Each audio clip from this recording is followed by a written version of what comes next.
two wrongs don't make a right. Getting somebody back or supposedly trying to get somebody back never changes the situation. It doesn't help the situation. God bless you, Chaplain Celine Haskins and family in the house.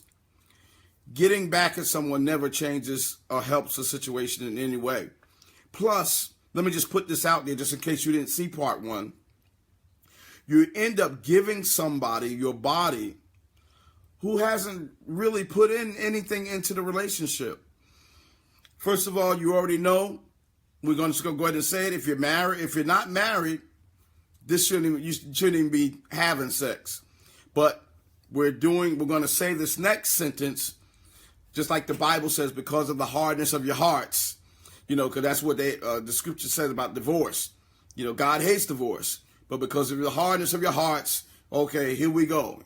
So because of the hardness of your hearts, many of you are engaging in the sex anyway. So for you, I'm going to say that getting somebody back often requires you to give of yourself to someone who hasn't put in any time in a relationship. You're giving somebody that that don't deserve your body. Again, in terms of spiritually, no one that you're not married to deserves your body. Your body should be kept for the person that you're going to marry, or the person that you're going to be married to, the person that you're in marriage with.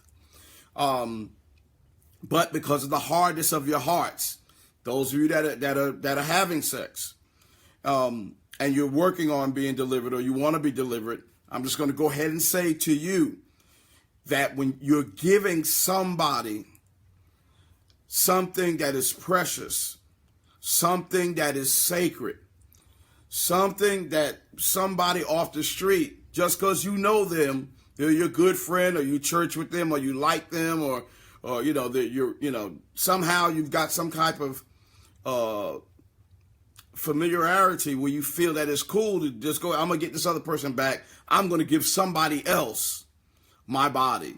When you know that's not even your flow. The person that you're in relationship with, you didn't just start out giving them your body. That person had to, they took you out. I mean, they spent time with you. Y'all, it was months, months before y'all got together in that way. But when you go to cheat, all of a sudden that's an automatic thing. This stranger, basically, this stranger spiritually, you just automatically just give yourself to a stranger. Now, look at that and tell me, how in the world does that help you?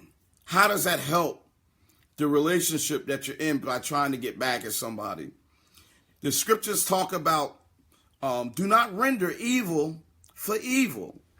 There's going to be some consequences, and now you're taking on spirits, another spirit that you've got to deal with in the midst of the spirit that you've already dealing with because the other person you're sleeping with.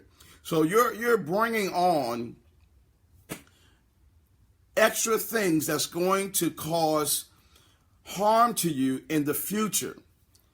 One thing that you need to understand, this is a principle that you need to understand tonight. When I go to the store, I watch what I touch. Oh, y'all ain't with me. When I go to the store, there's some items that I just have to be honest, I cannot afford. So I don't connect with it in any way for a period of time because I cannot afford it. Okay?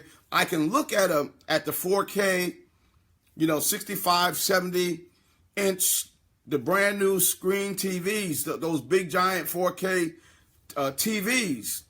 And I can look at them and kind of say, wow, I really would like to have that. But I only need to spend I don't need to spend a considerable amount of time on that because I can't afford it. Even if I was able to throw down my American Express on it, I got to deal with that bill next month. That bill is coming. Just as sure as you're sitting here tonight watching me, if I pluck that and flop down that gold American Express card and go ahead and get that 4K TV, the bill is coming next month, and I've got to pay the whole bill. I can't pay on it. It's not a visa. When you take a person and join them together with your body, this is something that you're not making payments on. It is almost the equivalent of a spiritual American Express card. That bill is coming. You're gonna have to be able to pay it all in one shot. You're gonna have to deal with it. You're gonna have to deal with the consequences all in one shot because you carelessly took something that you could not afford. Any person that you join up with, you've got to be able to afford that person. And the only person that you can really afford is the person that you went before the altar with. So other than that, you shouldn't be making any purchases, putting your hands on any merchandise that you cannot pay for.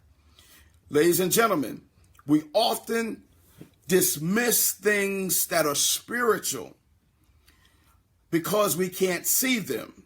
And we often don't understand the full implications of the things that are attached to us in the spiritual because we can't see them.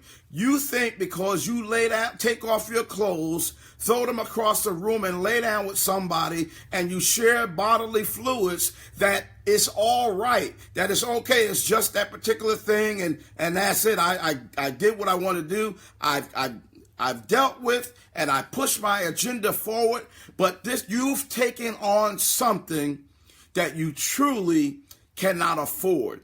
And it's going to be consequences. The entire bill, you're going to have to pay it. And you're going to have to pay it all at one time. And it's going to be something that's going to it could just devastate your spiritual budget. You deal with this like you want to because of the hardness of your heart. I guarantee you think you can swing it. I don't know if any of you ever had American Express card, but there are times when I thought I could swing it. I said, okay, I'll go ahead. I want this thing so bad that I'm going to go ahead on and I'll figure it out. I'll work overtime. I'll come up with it. I'll have the money for when the bill comes in. We try to rationalize the reason for many of our actions that we do in the flesh. But I guarantee you, something that you have not thought about, something that's unexpected in the spiritual realm is going to come on you as a result of your purchase because you didn't trust in what God had already told you about your spiritual budget and your spiritual credit. Oh, I wish I had somebody here. Your spiritual credit is only good when you keep your body for the person that you're supposed to be married to. But when you show God that your spiritual credit is not good because you slept with somebody that you were not married to, now when the bill comes, you're going to reap something that you did not plan, and you're going to throw off your entire budget. What causes cheating? There are many reasons, so many reasons that we can't even cover them all tonight. But you know many of the reasons why people cheat. But I want to point out to you, and I want you to make a mental note of this. Reasons is not excuses. Okay, I'm going to say it one more time. There are many reasons why people cheat. But what I want to point out to you tonight, keep this in your spirit, that reasons is not excuses. Excuses is not reasons. So your reasons is not your excuses. They're not good enough. Whatever your reasons are, there are no excuses for cheating. Your reason is not an excuse for giving of yourself to someone outside of your marriage. But again, for those of you that have because of the hardness of your hearts that are not married, but you're in a relationship, you got what I'm saying. Sex is a vital part of a married relationship. If you're single and you're dealing with cheating, you really need to look at what this relationship that you're currently in is really about. I'm going down your street for a minute. Single folks, just stay with me for a second. I'm going to say it again. Marriage is a part of any vital relationship. It's vital for a part of a married relationship. If you're single and you're dealing with cheating, you really need to look at what this relationship really is. Ask yourself, why are you having sex now when you're not married to this person? How long have you been with this person? These are questions you need to ask yourself. Why haven't they committed to you in terms of marriage? You've been in this for a minute now. Why haven't they committed to you? And most importantly, if you're not looking to get married right now, then you're not ready to date. What in the world are you in a relationship for if you are not ready to get married? And I'm talking about a long-term relationship. I'm not talking about getting to know somebody, because I believe you need to take your time to get to know people in the beginning for the most part. And I'm not talking about in the beginning of first meeting someone, because that you're not in a relationship yet. You're kind of sorting out, is this person a nut? Is this person have any substance? Do they have anything that's going to keep me focused and want me to build something with them? You know, I'm not talking about that. I'm talking about once you got past the initial stage. But in the beginning of building a relationship, you are in this phase, the hype. I call it the hype phase, where everything about them, oh, I'm just so happy. You really can't judge the fact, and this might not be directly connected to the cheating subject for tonight, but I want to help those of you that just enter into relationships, because many times we make mistakes when we first enter in relationships because we do things because we're still in the hype phase. The hype phase is when you are in just totally overwhelmed by a person that you really don't know. You're just crazy about the person. Everything they do, every joke they say, you're just with it. You're just, everything that, you just love everything about them. When you're in this stage, you often make the mistake and you confuse it with love. And once you start confusing stuff with love, you start to practice things as if you were married. And often you end up giving your body quick and up front in the beginning or during the hype stage. Hype stage, you don't really know the person yet. You don't know them fully yet, but you're willing to share bodily fluids with them. Do you know when you share bodily fluids with folk that you can possibly take on something that you can't get rid of, that you can't go to the doctor and get rid of? It happens. It happens every day.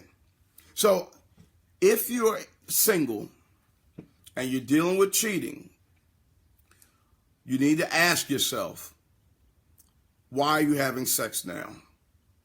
How long have you been with this person? Why haven't this person committed to you? Or why haven't you committed to them? Many times we use people for certain things. And somebody just called it, Minister Hooper just mentioned the honeymoon stage. That's what I call the hype phase. That whole stage there. You got to get past that, because you really don't know what you have until you get past the initial stage. My son, a couple of nights ago, wanted to bring a cat into the house. He wanted a pet. And I had 150 different reasons why I felt it wasn't cool right now for us to have a pet. My wife and I were involved in ministry. We're busy. We're gone a lot. We don't have time to deal with the cat. And I told my wife, I said, your son, he works a lot. He's doing different things. He's out with his friends. He's hardly home. And the responsibility is going to fall on us. I told my wife gave me 10 different reasons. You women, is how you are about your children, especially your sons, which I'm going to talk about in a minute. But y'all know how y'all are with your sons. There's this soft spot when it comes to your sons and stuff. And she gave me 10 reasons why it was all right for her son to get this cat, or why we should allow her son to get this cat. And I told her, I'm like, baby, I'm telling you, the responsibility is going to fall on us, and I don't want to hear it. I'm so busy in ministry right now. I don't want to hear anything that has to do with cat. I don't want to anything. When we get ready to go to church, when we get ready to, we've got to go out of town for ministry, or if I don't want to hear anything like we got to go back to the house and do the cat's there or the cat. I don't have time for a cat to come up in the subject. What am I saying? I'm saying all of that to say that during the hype phase, God bless you, Pastor Crystal Backman, my co-host, radio co-host for many years for my radio show. Love you, Pastor Backman. What am I saying? He brought the cat home to the house, let the cat out of the cage, and the cat was just trying to feel its way. It was an adorable cat and all that, and I was trying to study for my sermon, and but my heart, I love my wife, I love my son. I didn't want to hurt his feelings. So, the cat was going around and doing all this stuff, trying to get used to its surroundings. But the next day the cat was gone. I came home, I said, well, where's the cat? And he said, well, I kind of figured y'all weren't really feeling it, and I didn't really watch this. Understand what it took to take care of a cat. I didn't really understand everything that goes into taking care of a cat. And once I realized that, I went on and just, I figured that's not for me. What am I saying to you tonight?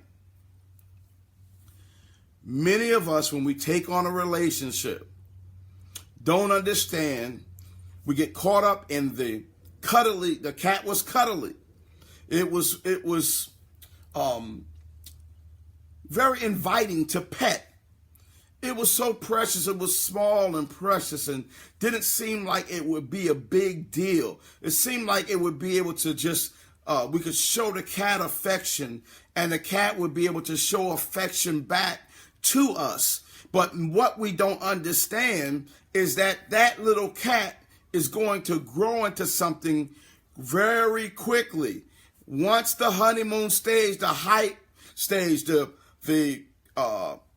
appreciation stage, the newness wears off. That little cat has claws. Y'all ain't with me. And y'all ain't with me.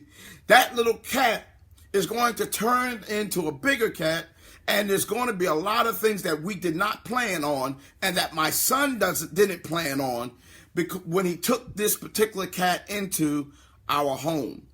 And many of us have taken people into our homes, our spirit, because they appeared to be cuddly. They appeared to be something that we could manage, but we forgot and didn't realize that they have claws. And as they grow, those claws get longer and longer, and those claws are going to turn you out. They're going to tear up your furniture of your house. They're going to do all kind of stuff. They got to go to the bathroom. There's all kind of stuff going on.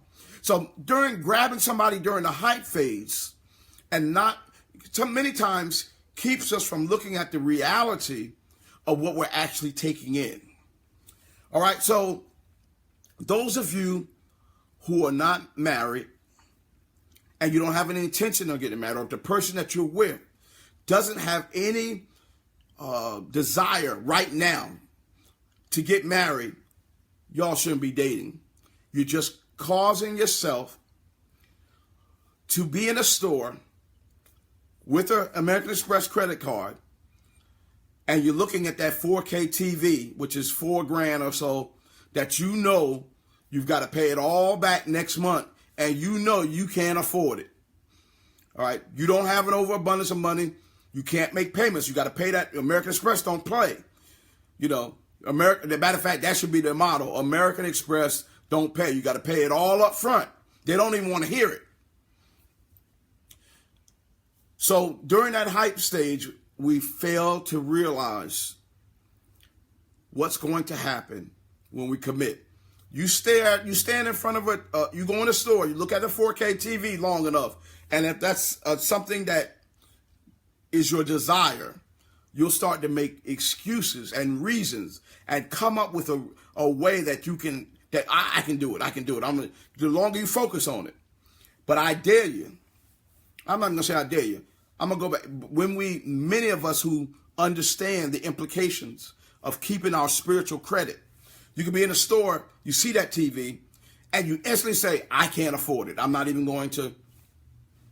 can't afford it. That's the way you need to be in terms of you being single, knowing, and you know the truth, that you're not ready to take on that kind of responsibility. You're not ready to date, okay? You're not ready to get married. You should be dating, with the intent on getting married. All right. Somebody said, Aura says scared to death. All right. That's something we're gonna cover as well. All right. So if you're single and you don't have any desire to get married, again, don't take that into the house. I believe that my son, meant well when he said, okay, I'm gonna bring a cat into the house, and just to sort of see how my parents can flow with it. But also there might have been a motive. Watch this. And the motive may have been to catch the emotional side of my wife, and then indirectly catching the emotional side of me. And if this cat could catch our emotional side, now we'll make provisions for it to stay. Y'all ain't with me. So many times when we enter into a relationship with someone and we bring them into our homes, even though we don't plan on getting married right now, and you may not even plan on having sex, but the enemy allows that to happen, so hopefully an emotional connection can take place so you can start making excuses to keep it around. Y'all ain't with me tonight. Some of these people that you're dating, you have no intentions on marrying them, but if you've allowed yourself to become emotionally attached, even though you have no plans in mind right now, but you become emotionally attached, and with the emotionally attachment comes excuses to keep it around. And you keep something around, now it's going to affect you in so many different ways. All right. Life is short. And if you really knew how short life is, you would understand that if you're not dating to marry, you're wasting precious time hooking up with someone just for companionship to try to fill in some gaps of your incomplete life. You missed it right there. There are many folk who have no intention on getting married, but you're keeping somebody around because there are some incomplete gaps in your life that you're desperately trying to fill. And having a relationship with someone where you know that eventually sex is going to be involved is doing nothing but wasting time that you could be using to fill in those gaps. You fill in those gaps through your relationship with the Lord Jesus Christ. You fill in those gaps with doing things that you know you need to do to enhance your mind, your body, and your spirit. Getting back in the gym, going back to school, reading books, developing your relationship with the Lord Jesus Christ, enhancing your ministry, doing those things. So that's the things you need to be focused on. This is if you're not dating to marry someone. You need to consider that. If you're hanging on to somebody right now and you have no intentions on marrying them, you, ladies and gentlemen, are out of order. All right, let's go back to this cheating thing. I know I might have lost some of y'all, but I'm trying to help you. I'm trying to help you even before you get to the cheating thing. So, what are the reasons why people cheat? Sometimes people cheat because they feel they lost their identity and need some sort of validation. So they seek companionship. The companionship they seek is not necessarily about sex, but that's what happens when you get too close to someone while you're trying to find your identity. And because you're trying to find your identity, you're trying to find yourself. You're trying to feel good about yourself again. And the truth of the matter is we all need to feel loved. That's the honest truth. But we need to make sure that love doesn't equate to sex outside of marriage. So many times when we're trying to find our identity that we feel that we've lost, mind you, this is another trick of the enemy. The enemy loves to supplant thoughts in our minds because he knows that's the first stop to getting you to take it into your spirit. He'll give you all kinds of reasons to try to justify bringing the cat into the house. So they often go around looking for someone that can remind them how they used to feel or how you used to feel when you used to feel complete, when you used to feel happy, when you used to feel your self-worth, and when you used to feel validation for yourself. When those times were, I don't know when those times were for yourself, but many times we try to find someone who can remind us of that way we used to feel. So we gravitate toward those people. Some people cheat because they want to feel empowered. This is especially for us as men. Do we have any men out there that can just say, you know what? That's true, Pastor Cherry. You're right about that. I hate to admit it, and I hate to mess us up as brothers. I'd hate to put that out there. But it's true that some people cheat because they want to feel empowered. And this is especially for us men.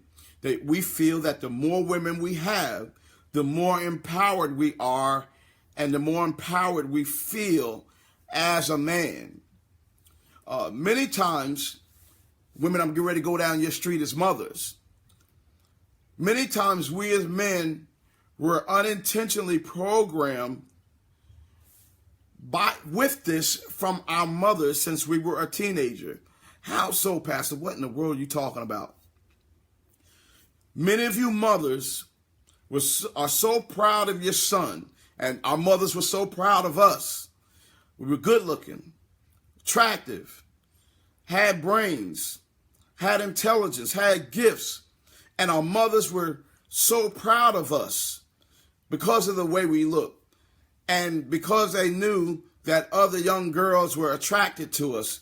So they put a label on us, and many of you mothers put labels on your sons, and they hear you bragging to other people about your son, watch this, being a ladies' man. Oh, you missed it. You missed it. You don't want to admit this. You don't want to admit this. But you've often told your son, or he's heard in the presence and company of others, that my son is a ladies' man. And oh yeah, all the girls want him, and you've bragged. And all of that, you've done that. You've either spoken it directly to him, or he's heard you say this any number of times. But while you're bragging to your sons, and while our mothers bragged about us, we took it in, and you're actually implanting something into his mind, his conscious, his self-conscious, his subconscious, his spirit. You are putting something in him that you may not understand. When you saying that your son is a ladies' man, that means that somebody is going to get hurt. When you're dealing with more than one person, somebody is going to get hurt, but you never looked at it in those terms.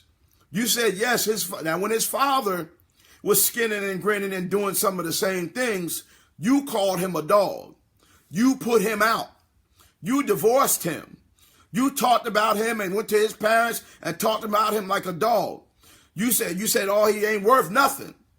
But you see the attraction that these young girls have, and this thing that your son has in terms of him with other young girls, and you don't look at it the way you dealt with it in terms of your hurt. Don't you know that somebody else is going to be hurt because you're bragging and programming your son because you're so proud that he's a ladies' man when he's nothing but Barbara Martin said, a dog. You brought the spirit of a dog into the house. And when you bring the spirit of a dog into the house, sooner or later, the dog's going to go outside for a walk. Y'all ain't with me. Sooner or later, when the dog gets outside, a dog is going to do what a dog is going to do. And many of us turn our heads to it. You know, when you let your dog out and you're not out there with your dog, that your dog is going to dig in somebody's trash. They're going to turn somebody's trash can over. Y'all ain't with me tonight. They're going to mess up somebody's lawn. Y'all ain't with me. They're going to tear up somebody's property. And you know all of this. You know, you may not see it, but you know that you have a dog and you've let them loose. You know your dog is going to, especially a male dog, is going to get into something, y'all ain't with me, is going to go out there and impregnate other dogs. You know if it's a female dog, you know she's going to go out there and get pregnant, but you put them out there. You know what you've taken in. You know what's instilled in them. And when you let them out without a leash, you know what the damage you're going to do. But many of us ignore that because if we don't see it, we don't acknowledge it as real. All right. So that's something that y'all need to look at. Sometimes you can hook up with a person who says all the right things, but the truth of the matter is they're really not ready to settle down, or they're not ready, watch this, to settle down with you. Have you ever been with a man 6 months, a year, 2 years, 3 years, 4 years, 5 years? He's dated you forever. You let him go because you were just tired of it. And then here it is, 3, 4 months, you found out he done got married to somebody else. He didn't marry you. He held on to you and he said he made up excuses. Wouldn't marry you. But he went and married somebody else almost immediately. So that lets you know that they weren't ready to settle down with you. And let me just say this, especially if you're giving them everything now. I can't express enough tonight that you really should not give everything now. Why should they marry you? Why should they lock in with you? Why should they respect you? Why should they appreciate you? Why should they love you? When you're giving everything now, once you've given your, ladies specifically, once you've given your body to a man, you've given everything you can give. Why in the world would you want? Because if you got this pattern of sleeping with everybody that you're dating, I'm gonna say it again. If you have this pattern of sleeping with everybody you're dating, before you know it, there's 10 and 20 men walking around with the information of how you are in bed. There are 10 to 20 men walking around with the information of what you look like without your clothes on. There are 10 to 20 men who have shared your spirit. Oh, y'all not with me. There are 10 to 20 men who have that connection. And now when you see them on the street, you got your other man with you, or your husband with you, you got to drop your head, or you got to pray that your husband doesn't know or find out that this guy that you're speaking to and introducing him to, he's already been inside you. You already slept with him, and it didn't work out. You see what I'm saying? I know it's a little harsh, but I need you to understand how this thing adds up. We don't look at it cumulatively, but you need to understand the implications of it cumulatively. 5 and 6 people, 2, 3 people in your church know what you're like in the bed. I mean, and y'all are all in the same worship service.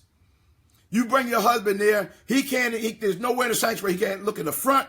He's the person you've been with is up in the pulpit. You look at him in the deacon section, they're an officer, they're on the ministry team, they're the security guard, they're sitting in the back. Y'all ain't with me. They're ushering. You got 2-3 people in the building. Y'all not with me, who know what you're like in the bed. And now you got to bring your husband into that kind of atmosphere. All right. Yeah, I know y'all saying, what's that got to do with cheating? Let me go to this thing in terms of us cheating. Did you cheat? Have you ever cheated? The first thing you need to understand and to figure out is why you cheated. If somebody cheated on you, the first thing you need to find out, try to find out, is why did they cheat on you? Sometimes you may not ever get the answer, but you need to find out why. Do you have a high sense of fidelity? You know yourself. Or are you a chronic cheater? Is the person you with have a high sense of fidelity? You need to find this out before you bring the cat into the home. Before you bring this person into your spirit, you need to find out, do they have a high sense of fidelity? And you'll have to find that out. Or are they a chronic cheater? There are many signs that you can tell if they're a chronic cheater. And all that's going to be important. So why did you cheat? Why did they cheat? Is it emotional loneliness? Is it because you or they have low self-esteem? I hope I'm helping somebody tonight. Is it because of the temptation or the thrill? You got to be honest with yourself. Was it just for the sex? Was it because you're feeling unsatisfied in your current relationship or marriage? Is it because you're unsure maybe about your feelings about this person? Was it because of revenge?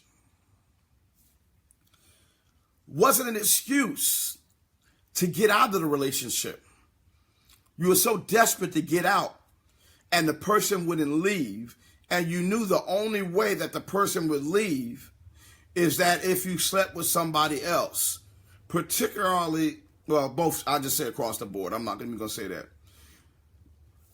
They start to cheat, or you start to cheat many times, sometimes, because you want to feel a sense of detachment from that person.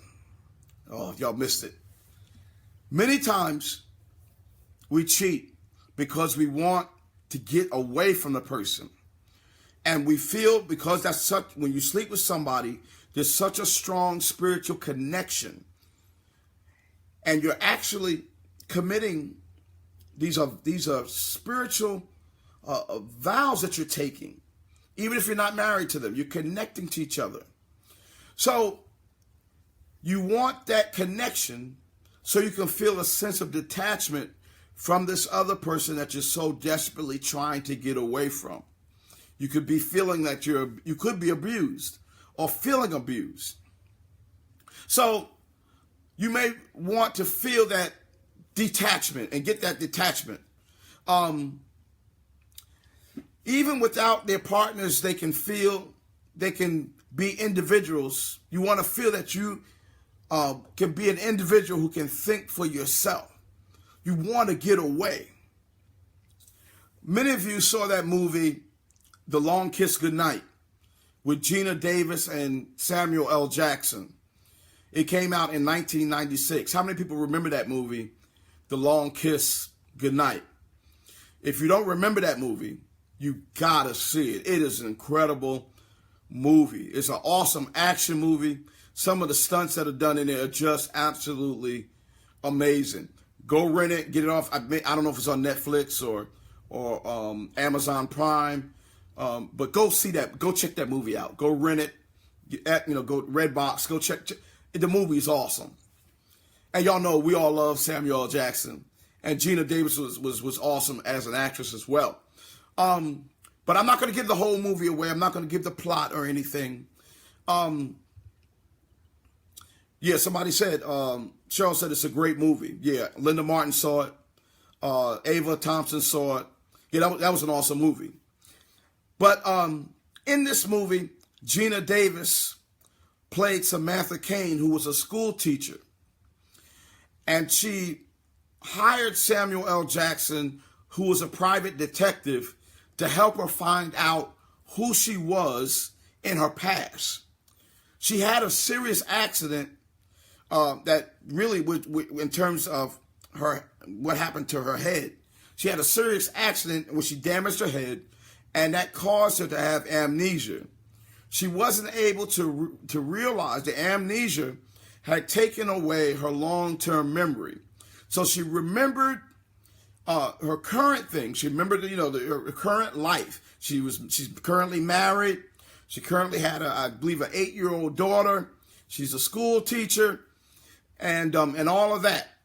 But she couldn't remember anything past that. She couldn't remember her former life, and there were certain things, flashbacks that were happening in her current life. Very short glimpses of things from her former life. And they looked like they were pretty traumatic things. So she felt that she needed to find out who she was in the past. And so she hired this private detective, who was Samuel L. Jackson, who could possibly help her to reconnect herself with her past. So she had the most awesome husband that you can meet. She had the sweetest 8-year-old daughter from that husband. No, I take that back. But I'm not going to say nothing about that. The daughter was not hers. Was not his. That's the other thing. The man took her in and loved her daughter as it was his own daughter. Let me throw this in for good measure. Many of us are starting over. And you have kids. You got to make sure that the person you take into your life, men and women, that this person loves your kids. That they truly love your kids. I'm going to get back to the story in a minute, but this is so important. I've got to interject this. I had an ex-wife who told me, she said, I hate your kids. Y'all ain't with me tonight. She told me, I hate your kids. And my kids were young. They did nothing to her. But she was jealous, and she wanted me to just care for our one kid that we had together. That's all she cared about. And she didn't want my focus to be on all of our children, all my children as well. I wanted us all to play together and to work together as a blended family. But because of her narcissistic spirit, she said, I hate. You hear me? And it was too late. I was already locked in and married to this person. She said, I hate your kids. And they did nothing to her. That absolutely devastated me.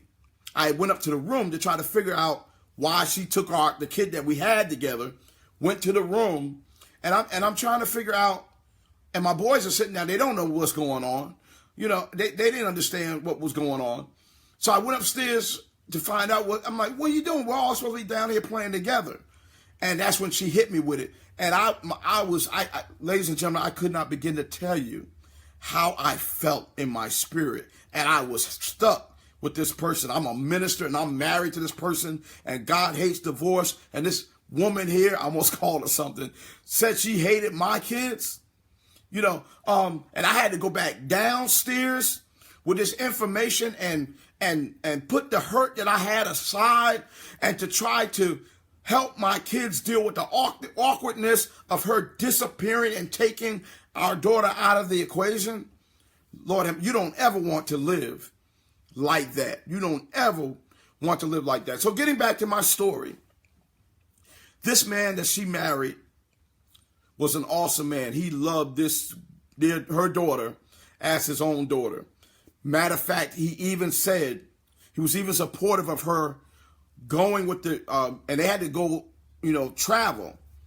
Getting in the car, going with Samuel L. Jackson to travel, to go try to find out her identity. This husband was such an awesome man that he supported her, trusted her to go with a man, a black man. She's white, he's white. To go with a black man, go with a man to travel so she can help find her identity. He was also willing enough, even though it wasn't his daughter, he trusted his wife enough to watch the daughter for her so she could be free to go with the detective Samuel L. Jackson to go find out her identity. Many folk, wouldn't want to amend. They'd be like, man, I ain't watching your daughter. I don't know what you're going to do with this man. That pride thing. I'm not turning you loose. I'm here watching your daughter. And you, who knows what you could be doing on the road. But he didn't even worry about that. He loved her. And that love, we're going off in five minutes. And that love connects to the love that's described in 1 Corinthians, the 13th chapter. Love is patient. Love is kind. It's not boastful. It doesn't seek its own. All of that. That's love. So because they were limited in their money, she paid him. Samuel L. Jackson wasn't the greatest private detective, so he was broke. He was broke. I don't want you to tell you too much because I want you to watch the movie. So they had to go to one of these quick, cheap motels. Those real cheap motels, with the doors on the outside. There's no lobby. You just pull up and you're outside and you walk into the hotel there, the deal there. So they were in one of them cheap hotels. Mitch they call him Mitch in the movie. He was shaving and getting himself together. And Gina Davis all of a sudden appeared before him, and she dropped her robe. And he's staring at her, and she's totally naked. And she goes towards him to try to kiss him and seduce him. And I don't remember the exact words that Samuel L. Jackson said, but he said something like, along the lines, I ain't the best looking man around, and I know that you're not, and I'm paraphrasing, you're not jumping on me because I'm the sexiest man alive, but watch this. He said, he called her out. He said, I know exactly what you're trying to do. He said, you are trying to sleep with me, hoping that will give you a sense of detachment from your goody two-shoe life, Rice Krispie treat making life as a wife, mother, and school teacher life that you have back home. You get some flashbacks, and there's something in those flashbacks that are making you feel that there was more edge to you, and you want to kill that school teacher, wife, goody two-shoe. You want to kill that spirit, that identity, to try to help you find your new identity. So what am I saying? I'm saying that many times that people cheat. We cheat when we don't know who we are. We've lost who we are, and we're desperately trying to find who we are. We also cheat because we're trying to to detach ourselves from someone and something. Now, in this case, that man was a good man, but she had this evilness in her that she wanted to detach herself from. But it could be flipped. It could be the reverse. The man at home or the woman at home could be an evil person, but you love them so much that you can't find yourself to detach yourself from them, and you try hoping that sleeping with somebody else as soon as you can will help detach you from that person. So, ladies and gentlemen, let me give you a couple scriptures, just to close out with. Romans 12:17 says, do not repay anyone evil for evil. Be careful to do what's right in the eyes of everyone, no matter what they've done to you. 1 Thessalonians 5:15 says, make sure that no one ever pays back one wrong with another wrong. Instead, always try to do what is good for each other and everyone else. Mark 11:25 says, forgive. And when ye stand praying, forgive. If ye ought against any, that your Father also, which is in heaven, will forgive you of your trespasses. Now you can forgive and move on if that's what you feel that you need to do, and the forgiveness has to come in time. Okay. Let me give you a couple of reminders of scripture. James 4:17 says, whoever knows what is good to do and does not do is guilty of sin. Galatians 6:7-8 says, do not be deceived. Have you ever cheated on someone that you weren't really feeling? And then you finally hooked up with somebody that you were feeling and they cheated on you? Galatians 6:7-8. We're going to end with this. Do not be deceived. God is not mocked. A man reaps what he sows. Those who live only to satisfy their own sinful nature will harvest decay and harvest death from that spiritual nature. It could be a spiritual death. It could be eventually a physical death. Sometimes it's even both.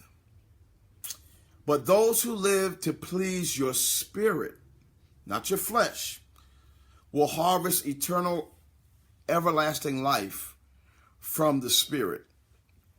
So tonight, you have a lot of things to weigh and to consider concerning if you're the cheater or concerning if you've been the one who's been cheated on. You're going to have to go back and watch this tonight. There's a lot to this. You're going to have to pray. You're going to have to seek God's faith. You're going to have to make some decisions. You cannot, whatever state you're in, you cannot continue to live like this. You cannot continue to go forward the way you've been going forward. Many of this is a deception from the enemy to keep you off your game, to keep you off your P's and Q's, to keep you distracted from ministry. God has a purpose in your life. Don't let sex and single relationships throw you off and keep you from it, keep you distracted. Don't let infidelity in marriage that you've decided to still stay in overwhelm you to the point where you can't function. God doesn't want that for you. He doesn't want you in a place where you can't function. So you've got a lot of things to consider tonight. If you're married and they've cheated on you, that's grounds right there, according to the word, for divorce. But God can also heal that marriage only if that person is willing to face the reason why they cheated, and they are godly sorry, and they're so sorry that they won't ever do that again. And you went to counseling to fix, to repair what's been wrong in the marriage relationship, to fill in the gaps. I'm going to say this while signing off. If you're married and either one of you or both of you have cheated and you're trying to get the marriage relationship back together again, it doesn't come back together by just saying we won't do it no more and we're sorry. That's not how that works. That's not how that works. You must attack the problem. You must fix the problem. Remember what I said in the beginning about my first analogy about if you wanted a 4K TV that was $4,000 and you were in the store looking at it and you had an American Express card and you went and purchased that TV knowing that next month that you have to pay the entire $4,000 because American Express requires you've got to pay. You can't make payments. You got to pay the entire bill when that bill comes in.